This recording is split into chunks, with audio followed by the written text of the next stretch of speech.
मुझे टीएमसी की परछाई भी नहीं चाहिए।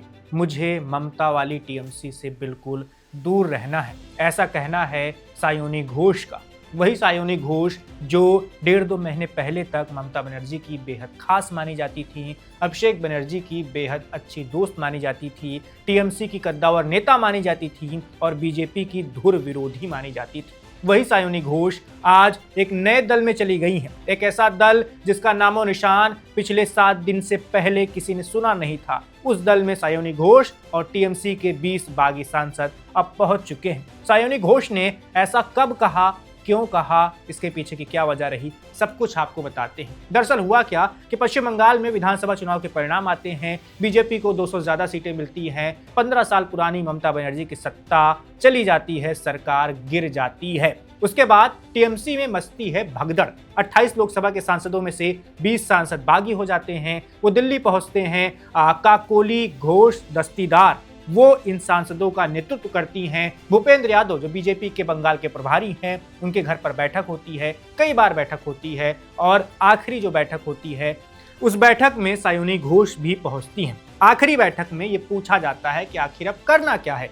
कई सारे सांसदों का सुझाव था, जो पुराने सांसद थे उनका ये कहना था कि हमें शिवसेना वाला फॉर्मूला अपनाना चाहिए, हमें एनसीपी वाला फॉर्मूला अपनाना चाहिए। यानी हम बागी सांसदों को और जो बागी विधायक हैं उन्हें पार्टी पर अपने हक का दावा करना चाहिए और पार्टी का नाम निशान सब कुछ हमें ले लेना चाहिए। लेकिन सायोनी घोष बोल पड़ती हैं कि हमें टीएमसी की परछाई भी नहीं चाहिए, हम टीएमसी की परछाई से भी दूर रहेंगे। ऐसा सायोनी घोष ने उस बैठक में कहा। ऐसा कई सारी मीडिया रिपोर्ट्स में दावा किया जा रहा है। सब लोग चौंक पड़े हैं। सायोनी घोष ऐसा कैसे बोल सकती हैं? वो सायोनी जो ममता बनर्जी की शेरनी कही जाती थी, वो ऐसा कैसे बोल सकती हैं? लेकिन ऐसा उन्होंने कहा है। कहा जा रहा है कि वो बागी सांसदों में के गुट में शामिल हुई। इसके पीछे की भी एक बड़ी कहानी बताई जाती है कि सुष्मिता देव जो असम से आती हैं, जिन्होंने कुछ ही वक्त पहले राज्यसभा सांसदी से इस्तीफा दिया है ममता बनर्जी की पार्टी से,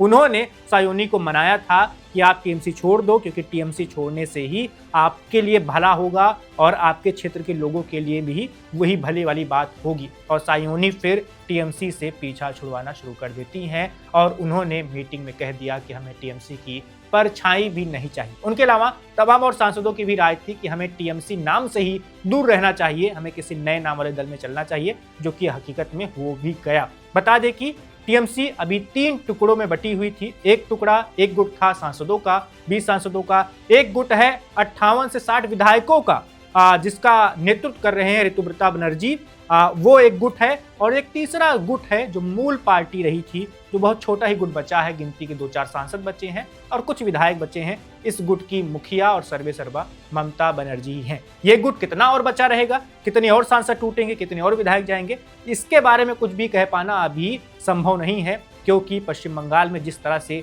लगातार राजनीतिक गतिविधियां बढ़ रही हैं, लगातार तेजी से घटनाक्रम बदल रहा है, उससे कुछ भी अनुमान लगा पाना, कुछ भी भविष्यवाणी कर पाना बिल्कुल बेमानी बात होगी, क्योंकि कुछ भी हो सकता है। तो सायोनी घोष पलट गई, सायोनी घोष बदल गई, सायोनी घोष बीजेपी की धुर विरोधी से बीजेपी के समर्थन से चलने वाले एनडीए की सहयोगी बन गई। ये कहानी है पश्चिम बंगाल की, ये कहानी है पश्चिम बंगाल की बदली हुई राजनीति की। Subscribe to One India and never miss an update. Download the One India app now.